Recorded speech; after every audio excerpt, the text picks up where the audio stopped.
জীবনে কখনো হতাশ হবেন না। জীবনে যাই হয়ে যাক না কেন কখনো হতাশ হবেন না। মনে রাখবেন আল্লাহ আপনার রব, আল্লাহ আপনার সাথে আছেন ইনশাআল্লাহ। এই সমাজ আপনাকে যেভাবে শেখায়, কিভাবে শেখায়, এই যে স্কুল, কলেজ, ইউনিভার্সিটি, চাকরি, বিয়ে, সন্তান প্রতিপালন, আর তারপর ইন্না লিল্লাহি ওয়া ইন্না ইলাইহি রাজিউন, এই তো শেখায় নাকি?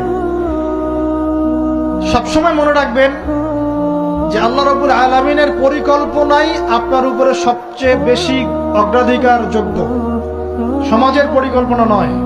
পরিবার আপনাকে চাপ দিচ্ছে, চাকরি পাস না, পড়াশোনা করিস না, হ্যাঁ পড়াশোনায় কেন তুই 80 নম্বর পাইলি না, কেন চান্স পেলি না, কবে চাকরি পাবি, কবে আমাদেরকে দেখবি, খাওয়াবি, পড়াবি, এই যে চাপগুলো চারপাশ থেকে আসে কিনা, এতে করে অনেক যুবক দেখা যায় মাদকাসক্ত হয়, অনেকে দেখা যায় আত্মহত্যা করছে, ইদানিং করছে কিনা ভাই? এই শব্দটা থেকে আমি এই পয়েন্টটা আজকে লিখেছিলাম যে ভুলেও আল্লাহর প্রতি বিশ্বাস এবং তাওয়াক্কুল হারাবেন না। সমাজ যেভাবে শেখায়, সমাজ চারপাশে যে চাপ আপনাকে দিচ্ছে, এই চাপে নিজে গা ভাসিয়ে দিবেন না।